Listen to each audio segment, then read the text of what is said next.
Shalom. Nós vamos tentar hoje, nós vamos dando prosseguimento ao Triunidade, muito quente aqui dentro, lá fora estava mais frio. Nós vamos dar continuidade ao Triunidade, desta feita tentando nos utilizar um pouco mais da tecnologia, tornar a coisa assim um pouco mais atrativa visivelmente falando. Vamos ver, se vai ficar. E porque infelizmente ainda tem muita gente que anda pela vista. Então nós temos aqui um mini local, um mini estúdio, muito gambiarra por sinal, mas o bastante, para que a gente possa estar fazendo algumas brincadeiras. Então, a partir de hoje, vamos sentar isso. Shalom a todos, que tenham um ótimo estudo.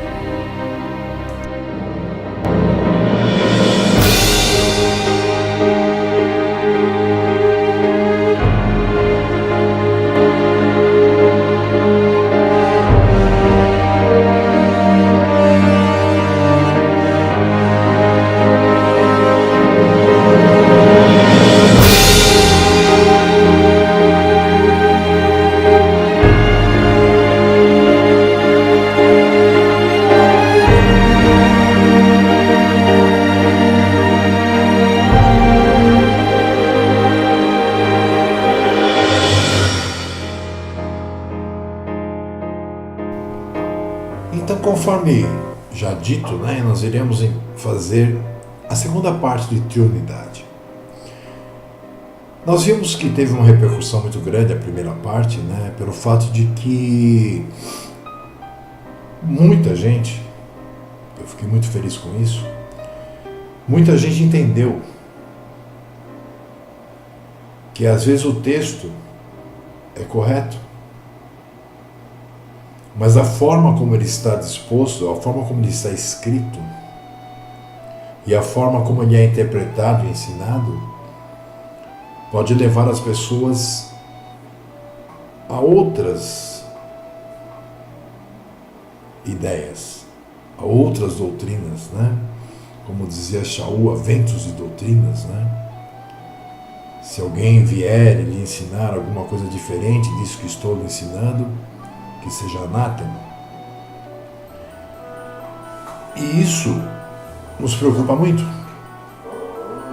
Por quê? Porque nós temos notado, que o número de pessoas que seguem, eu digo, que conhecem a palavra e prosseguem no caminho de Yahu, são pouquíssimas. A grande maioria chega num ponto em que passa a duvidar.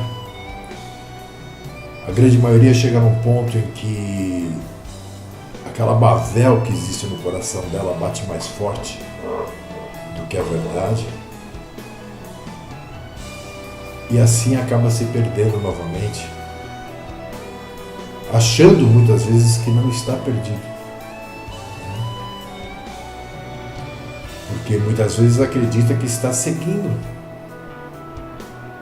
na Teshuvá, que só mudou algumas esferas de pensamento, que só mudou alguns vislumbres que tinha antes.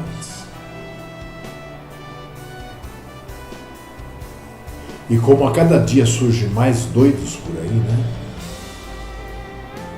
realmente a coisa fica difícil. Um grande consolo que nós podemos ter, pelo menos para mim serve como consolo, porque, como eu disse no estudo passado, eu realmente tem hora que eu perco a esperança, com as pessoas, mas um consolo que eu tenho é as palavras de Mashiach, quando ele diz que se possível fosse, Se possível fosse, ou seja, não é possível, até os escolhidos seriam enganados. A grande questão é que muitas vezes pode ser que nós estejamos esperando um número de escolhidos maior do que na realidade será.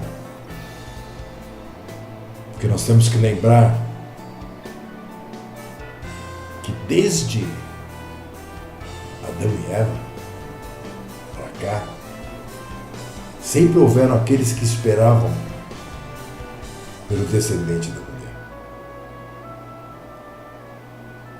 E que todos esses que foram justos, que viveram dentro, da justiça de Yahu, serão ressurretos.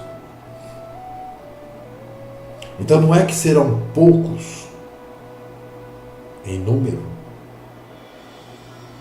aqueles que serão redimidos. Mas eu vou chegando à conclusão que serão poucos em número aqueles que vão ser redimidos já. Ou seja, que estão vivendo hoje. Aqueles que estarão vivos quando Hamashia voltar. E novamente eu cito, ele mesmo diz: encontrará fé na terra o Filho do Homem quando ela voltar? Mas vamos ao nosso estudo. Vamos ao nosso estudo, que é o que interessa,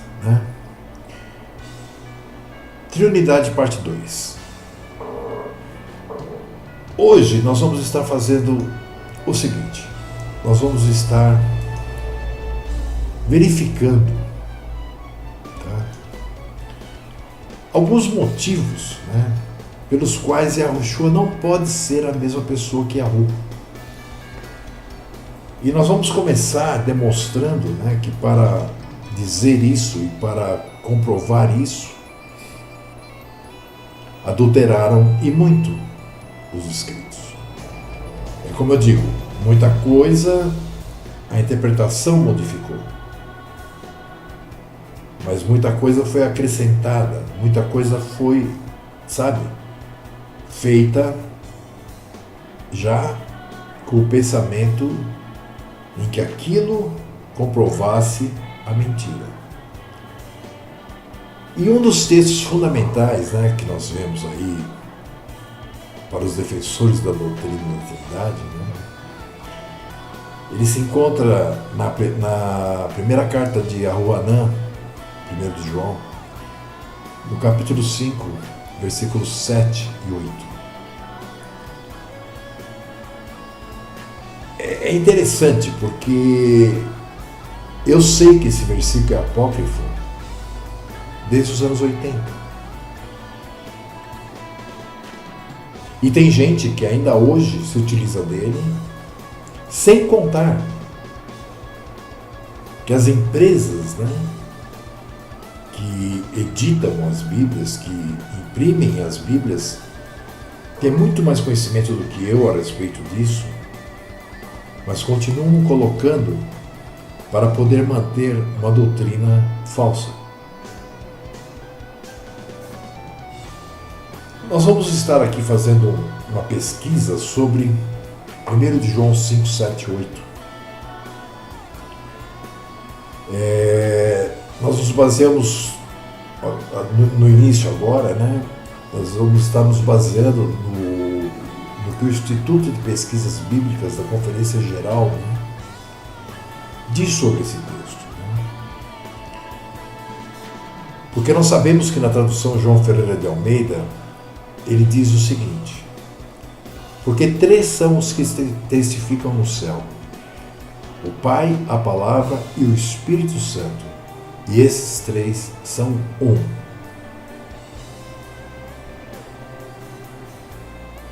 Observe, entre o versículo 7 e 8, na Bíblia interlinear, existe todo um verso entre parênteses. Infelizmente, a maioria das pessoas não leem, né? O prólogo, não leem nada, né? Elas, quando muito, leem alguma coisa da palavra. Mas não leem o que significam os sinais, não sabem. A grande maioria não sabe como navegar dentro de uma Bíblia. E quando um texto aparece, né, entre parênteses, ou aqueles chavões, né, significa que ele não aparecia nos manuscritos mais antigos que nós temos. E na Bíblia interlinear, nós temos uma frase muito grande, que está entre o versículo 7 e o versículo 8, mostrando isso. Eu vou mostrar isso para vocês agora. Nós temos aqui o versículo 7 e o versículo 8. Nós vemos que existe aqui, olha, tem uma seta mostrando, né, onde tem a palavra because, onde nós encontramos aqui uma chave até o 8, trio onde, tá vendo? Is, onde nós temos uma outra seta indicando. E isso demonstra exatamente que o que eu estava falando, né? Nós vamos agora voltar ao estudo e falar sobre o que está escrito aqui.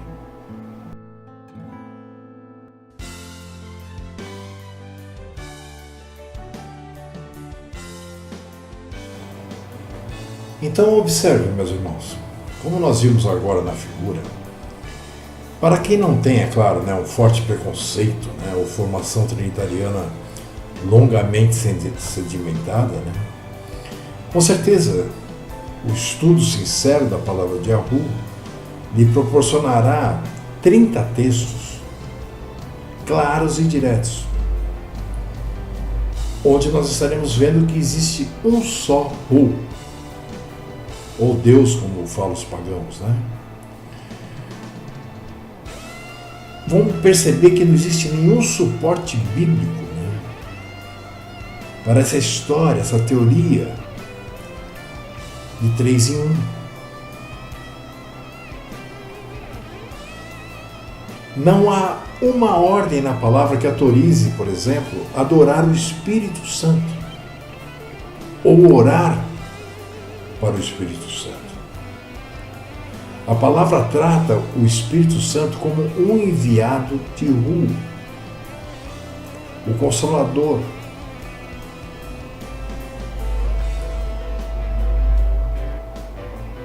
Eu não sei se vocês vão me entender, mas eu vou fazer uma pergunta que eu quero que vocês façam a vocês mesmos. O Mashiach disse: Yahu é Espírito, por isso ele busca aqueles que o adorem em espírito e verdade. Yahu é espírito. Então a minha pergunta a você agora: espírito tem espírito? Para mim, a palavra mostra sempre que quando fala o espírito de Yahu, está falando do próprio Yahu. Yahu é Espírito.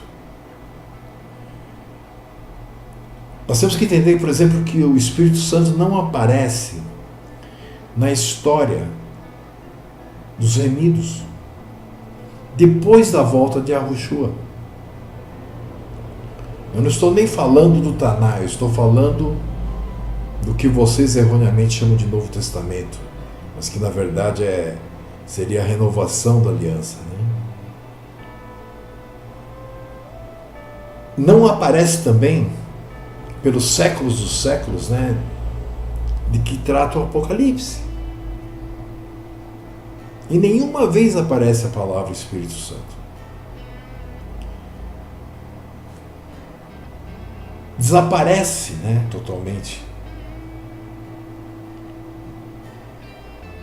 Percebem? Então, especificamente, entre a passagem de Yahushua HaMashiach para a eternidade e o seu retorno, nós ouvimos, nós aprendemos e traduziram como Espírito Santo, como sendo uma pessoa.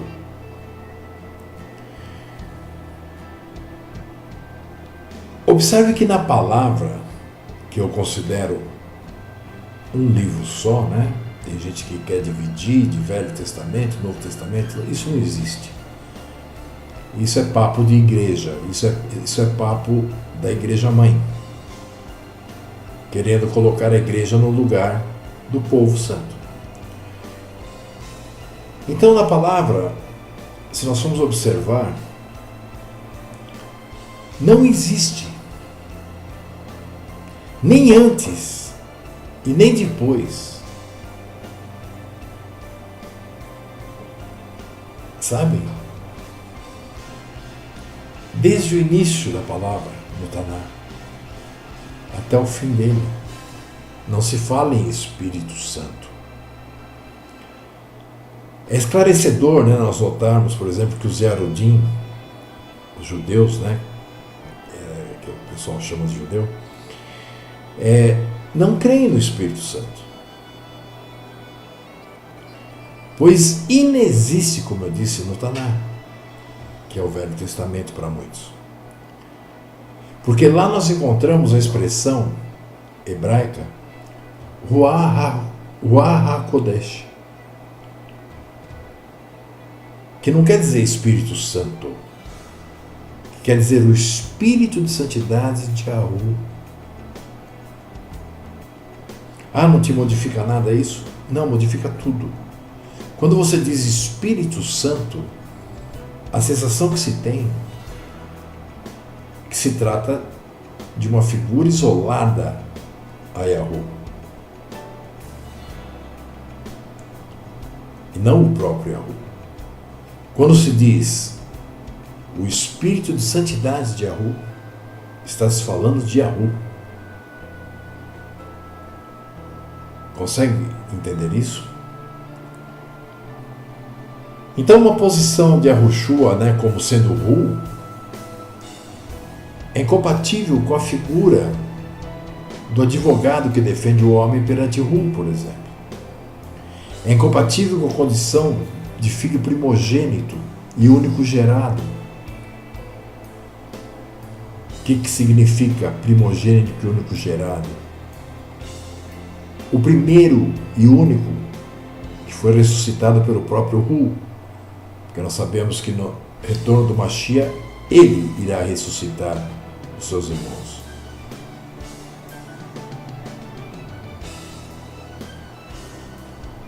E Yahu o ressuscitou justamente para o início dessa nova criação do homem. E entendermos que com o fato dele ter derramado seu sangue pela regeneração da aliança do Sinai, de Sion, né, é que surgiram todas essas histórias que nós ouvimos por aí. Então, dizer que Yahushua e Hu são a mesma pessoa, ou que Yahushua é uma segunda pessoa de uma trindade, é uma negação ao plano de redenção contido no plano de Yahu.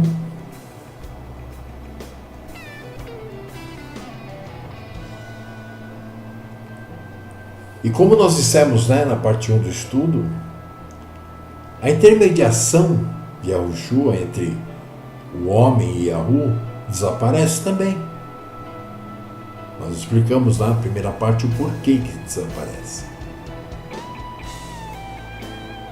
Então, aqueles trinitarianos, né, que seguem o que eles chamam de cristianismo histórico, né, ou seja, aquele cristianismo criado por Roma e seus bispos católicos, né, Eles sabem. Porque nem na Bíblia que foi traduzida para o alemão por Lutero, existem esses dizeres que estavam ali, né, anotados com a setinha, que nós vamos falar sobre isso daqui a pouquinho, entre o versículo 7 e o 8 de Aruanã, na sua primeira carta, no capítulo 5. E mesmo assim, eles continuam a negar essa fraude, a ensinar o erro. E o pior, a grande maioria crê assim.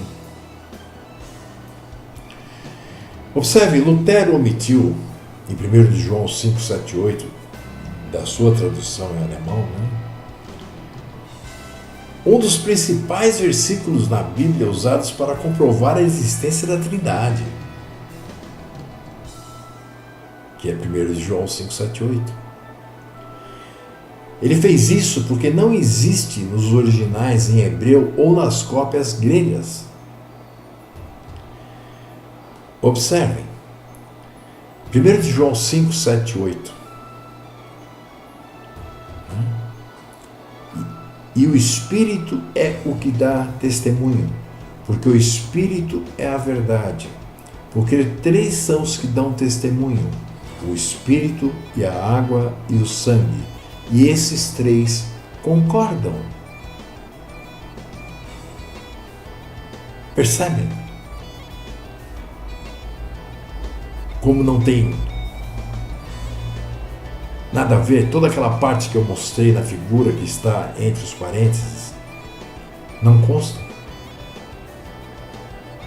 Eu vou mostrar aqui algumas passagens da Bíblia, né, que foi traduzida por Lutero, começando pela primeira página.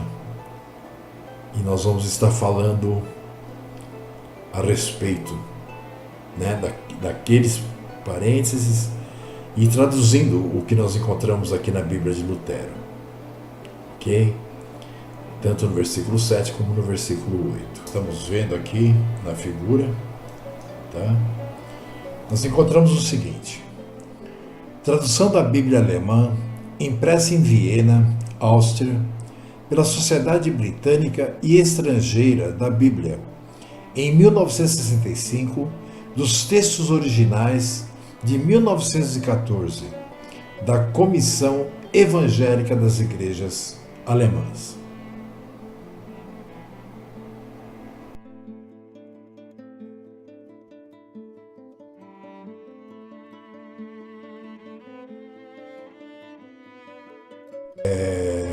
Duas figuras, né, que contém tanto o versículo 7 como o 8 da primeira carta de Aruanã, João, capítulo 5.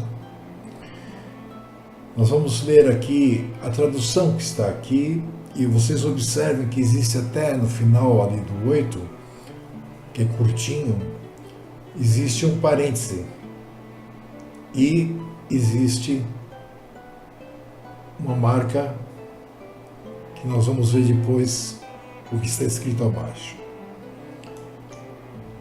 A tradução, tanto do versículo 7 como do 8, diz o seguinte: e o Espírito é o que dá testemunho, porque o Espírito é a verdade. Porque três são os que dão testemunho: o Espírito e a água e o sangue. E esses três concordam.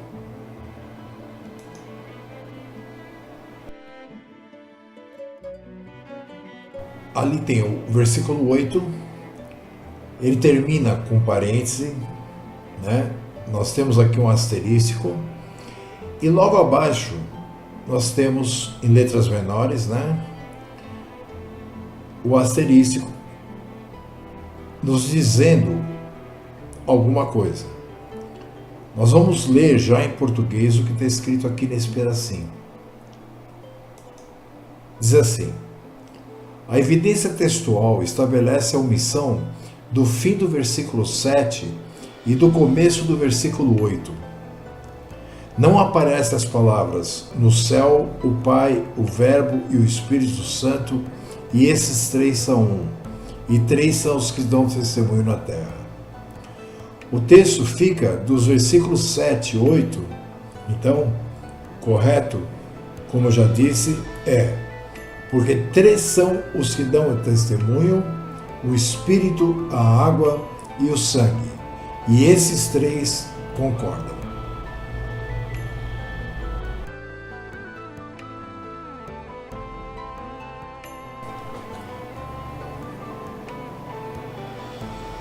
Então, como nós podemos perceber, realmente houve, um acréscimo, naquilo que estava escrito originalmente em Yahuanã Aleph, 1 de João, capítulo 5, versículos 7 e 8.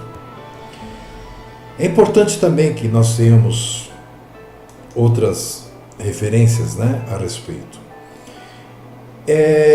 Existe um comentário bíblico, em espanhol acerca desse versículo, já traduzido para o português, eu vou falar aqui direto, que diz o seguinte: o texto dos versículos 7 e 8, como aparece na RVR,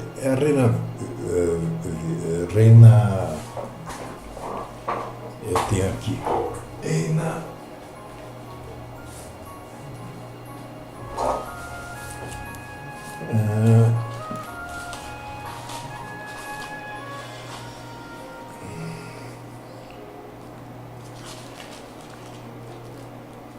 Valéria, que aqui é tão nova essa Bíblia que ela não mostra nem, não dá nem para ver, Olha, ela tá toda marcada, tá vendo? Mas é a Bíblia Reina. Deixa eu ver se eu acho aqui.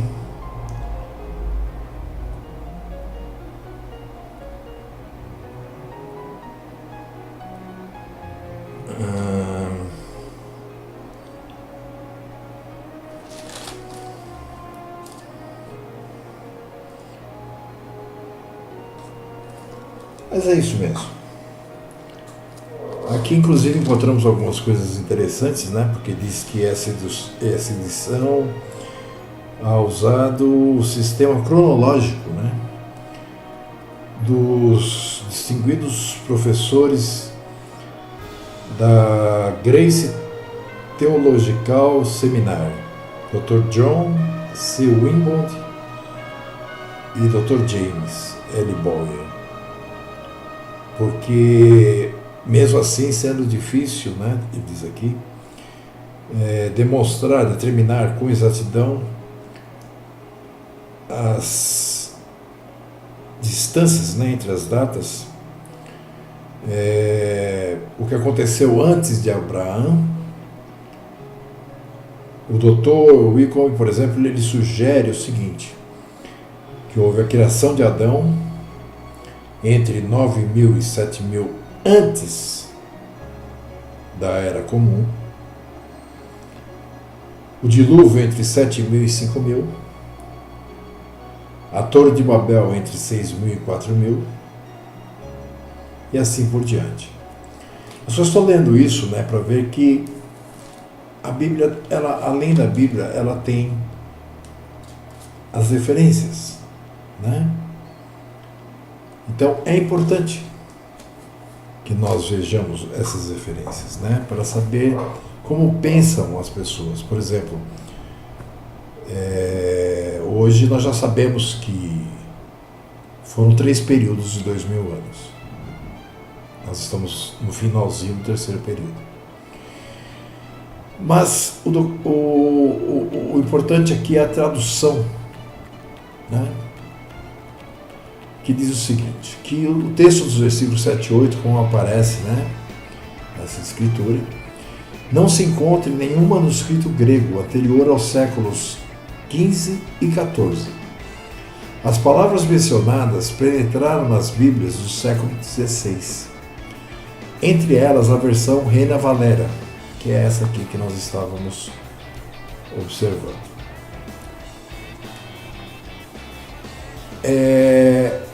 Erasmo, né, como nós podemos ver na história, prometeu incluir as palavras, aquelas que não estão, né, no seu Novo Testamento grego, né, se lhe mostrasse um só manuscrito grego onde tivesse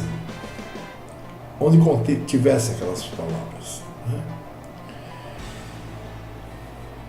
E depois de algum tempo, né, apresentaram-lhe um manuscrito procedente de uma biblioteca de Dublin, conhecido como 34. Claro que esse continha as palavras mencionadas.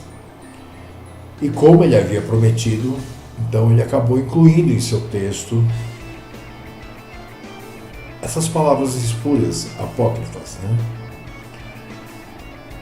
Agora, se acredita que a dita passagem se introduziu nas últimas edições da Vulgata, né, por engano de um copista, que incluiu um comentário exegético marginal. Eles faziam muito isso, escrever nas margens, né, no texto da Bíblia. Muitas vezes esses comentários eles apenas queriam dizer a terceira e quarta letra da esquerda para a direita, não sei o que, tal, é ilegível. Então eles traduzem pelo contexto, né? Aqui no caso, nós acreditamos que pode ter sido feito isso por um copista, né, que introduziu na Vulgata por engano, né? E essas palavras acabaram, né, sendo usadas, quando perceberam, para apoiar a doutrina da Trindade. E então acrescentaram essas palavras nos versículos. Mas como as provas, né, contra a sua autenticidade são entristecedoras, vamos dizer assim, né, são tantas provas, né, que só não sabe que isso aí é falsificado realmente quem vive sei lá onde, né? Então, dizer isso não tem apoio algum, né? É apenas corrobora para que a gente entenda que pode ter sido o motivo de alguém depois ter colocado dentro do texto, né? Mas se afirma, né, geralmente, que essa passagem chamada Coma Joaneio, um inciso ou parte menor do período de Juan, né? De Ahuá, né? É uma glosa que se introduziu há muito tempo no texto da antiga Vulgata Latina, mas que chegou até o texto grego só no século XV e XVI. Esse comentário ele foi retirado de um livro chamado Comentário Católico sobre as Sagradas Escrituras, escrito por Thomas Nelson e Filhos, em 1951, e ele está na página 1186. Nós podemos observar que é complicado. Eu vou ler aqui um outro material contando, né, como que foi que Erasmo sofreu por causa desses versículos, né, por negar-se a colocar algo que não constava na palavra. Nós vamos mostrar isso agora. Prosseguindo então, né, como nós estamos falando, nós vamos falar sobre Erasmo, né? Então nós vimos, né, que houve, né, vamos dizer assim, uma enorme alteração, né? E por certo, né, quem a fez, sem dúvida, recorreu ao engano para fazer crer que a palavra de Ahu, né, apoia a doutrina pagã da Trindade e ou da unicidade. Mas o que me deixa mais perplexo, sabe, meus irmãos, é que vários editores continuam publicando suas Bíblias com esse enorme erro. dando como genuíno o que é falso. Outras versões, que utilizam versões mais antigas, né, do que as que se tomaram para fazer o texto recebido, né, receptos, transcrevem de forma correta o texto grego da seguinte maneira: pois 3 são os que dão testemunho. Isso é o versículo 7. E no 8 diz: o Espírito, a água e o sangue, e os 3 concordam. Então, como nós podemos ver, o versículo 7 é bem curto e ligado ao 8, formando uma só ideia.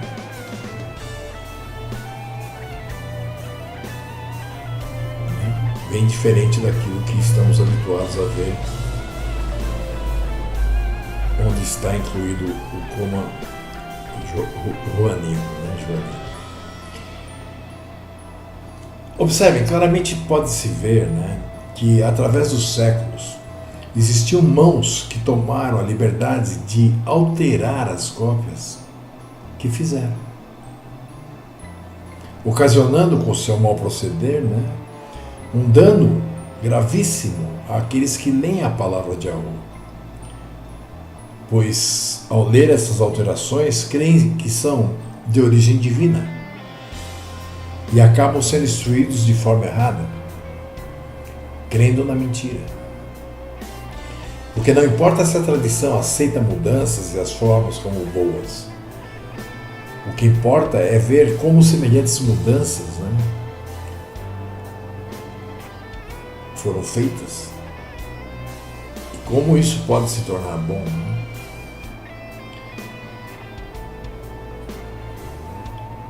Importa realmente, né, é ver que essas mudanças comprovam a pouca delicadeza, né, ou seja, a cara de pau dos copistas, né, que para favorecer crenças estranhas, que nada tem a ver com a verdade, né, não vacilarem em alterar de forma descarada, né.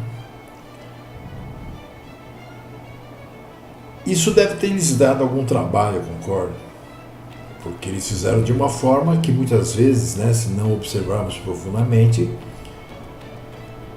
percebemos o esforço deles, né, para dar credibilidade que tudo quanto que eles escreveram era fidedigno, né, aos manuscritos dos emissários. Então, o que se pode concluir é que a enorme diversidade de fragmentos, com as suas variantes, né, que nós encontramos hoje, sejam maiores ou menores, né, mostram através da história que sim, as palavras originais dos emissários foram alteradas. Isso deve ter começado a acontecer a partir do 2º século da nossa era. Nas congregações locais, né, onde a nomenclatura episcopal estava projetando o caminho por onde eventualmente os crentes gentios, né, iam caminhar. Ou seja, para o nascimento do romanismo e a sua invenção religiosa, né, o cristianismo. Então, o dano feito à verdade, né, da mensagem do reino de Yahweh é irreparável. E o é porque nem todas as pessoas, né, têm a seu alcance documentos históricos de consulta, né, sobre os quais basearem a sua fé. Pelo contrário, dispõem apenas de literatura popular, né, desprovida de acordo à perspectiva histórica, né, da Igreja de Roma. Ou seja, nós sabemos que para uma pessoa entender a palavra, ela tem que ter o espírito de santidade de Yahweh. Mas com certeza, essas trocas, esses enganos escritos, né, essas adulterações atrapalham e muito. Né, porque muitos creem na mentira. Como eu disse, nós vamos ler, né, a respeito de Erasmo. Né, algum documento aqui sobre Erasmo. Vocês vão ver que que é extraordinário, né, como funcionou a coisa com Erasmo e com as provas, né, principalmente.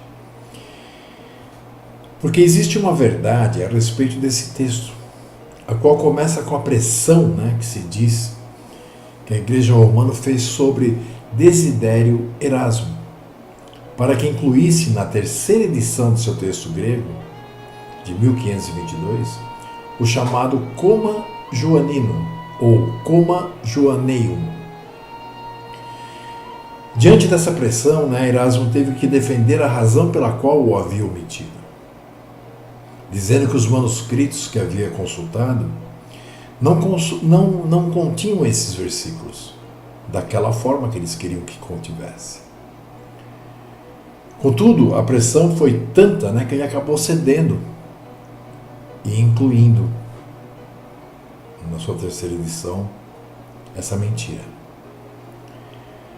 Como esse assunto é um assunto, vamos dizer assim, de sumo interesse, né, e importância, eu vou aqui ler o comentário de um notável, né, já falecido, erudito mexicano, o Dr. Gonzalo Báez Camargo, né, que comenta em seu livro, né, Breve História do Texto Bíblico, a respeito disto. Então eu vou ler na íntegra o que eu peguei do livro. A contribuição de Erasmo. É claro que para o hebreu havia a vantagem de ter à mão o texto massorético, zelosamente preservado. Mas não acontecia o mesmo com o grego. Se fariam mais à frente versões da Aliança Renovada diretamente do grego.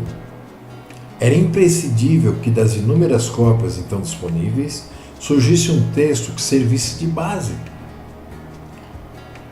Foi Erasmo quem empreendeu com muita coragem, assim como com competência, essa hercúlea, né, tarefa. Porém, tropeçou numa grande limitação.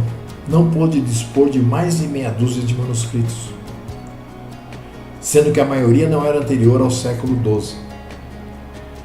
E com menos sorte ainda, nenhum completo, ao ponto dele ter que retraduzir do latim os últimos 6 versículos do livro de Apocalipse. O seu texto foi editado em 1516 e segue a tradução textual bizantina. Como em certas partes distanciou-se, né, da Sacro-Santa Vulgata, o texto de Erasmo sofreu duros ataques. Certamente pela pressa, né, em publicá-lo, acabou acontecendo que o texto estava crivado de erros de digitação. Em 1519 ele lança uma segunda edição, onde ele corrigiu muitas dessas falhas acidentais. Mas a acusação mais forte era a de que ele havia se atrevido a mutilar a Sagrada Escritura, omitindo, né, em Yahohanan Aleph, 1 de João, capítulo 5, versículos 7 e 8, o que se tem chamado de Coma Joanneum, que é nada mais nada menos do que a frase: no céu, o Pai, o Verbo e o Espírito Santo, e esses 3 são um, e 3 são os que dão testemunho na terra. Que surgiu depois, né, na edição Clementina, em 1592, da Vulgata. No entanto, Erasmo, né, se defendeu dizendo que não existia essa parte que eu acabei de ler, né, em nenhum manuscrito grego. Exasperado porque esse argumento não parecia convencer a ninguém, e continuaram a anatematizá-lo.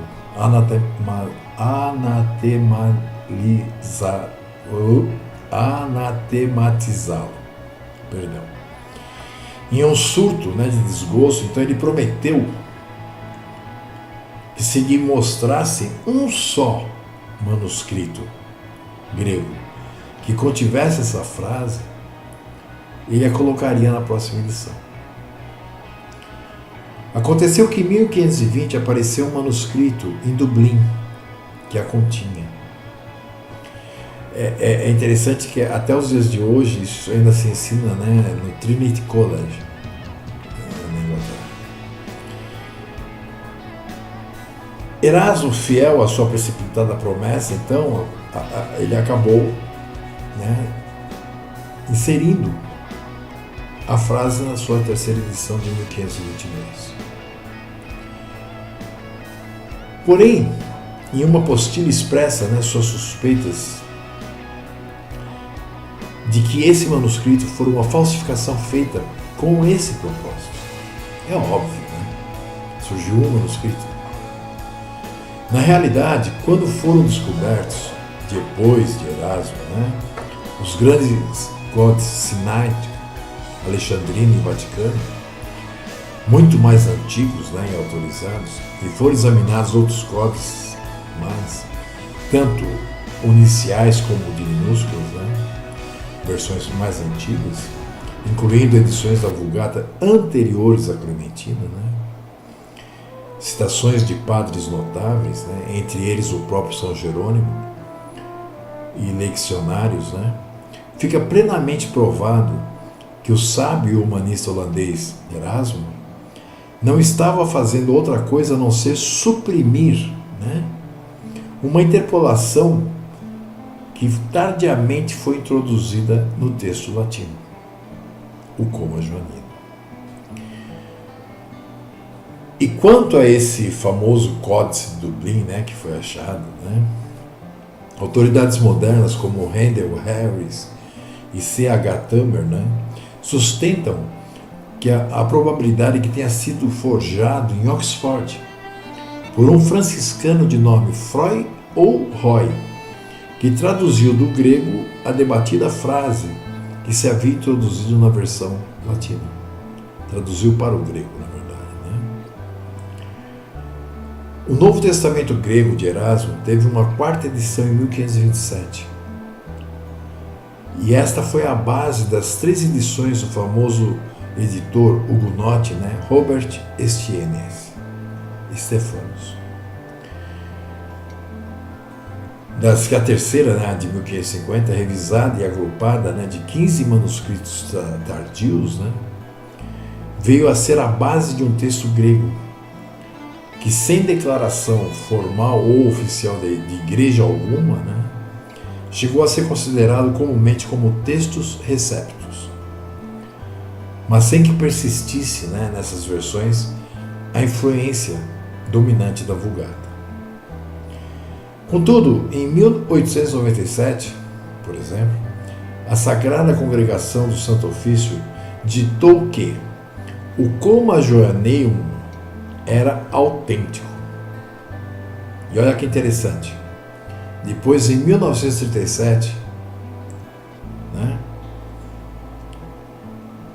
a mesma entidade revogou essa decisão. Então nós vimos aqui que esse prestigiado erudito, né, mexicano, ele expõe para os leitores de língua espanhola uma valiosa informação a respeito da grave interpolação que foi objeto, né, o texto de Arruanan Aleph, 1 de João 578, a qual se suspeita originou-se há uns 500 anos na Irlanda, possivelmente pelas mãos de um monge. Isso também mostra como, através dos séculos, se tem mantido firme o desejo de validar, né, o dogma trinitariano, ou o unicista, que também se utiliza disso, que foi originado entre os séculos III e IV, III e V da Era Comum, ao grau de fazê-lo aparecer em manuscritos falsos que foram elaborados sem nenhuma ética, né, só para comprovar uma mentira.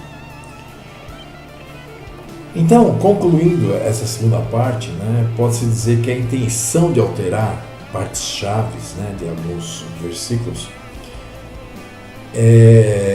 então alterar as cópias, né, era um costume bastante frequente entre as pessoas que mais se interessavam em exaltar suas crenças que por fazer transcrições fidedignas, né?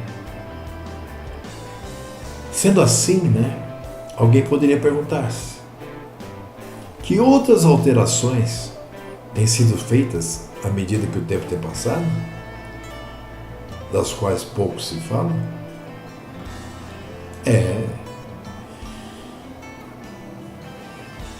Na parte 3 disso, nós vamos estar pegando mais uma falsificação.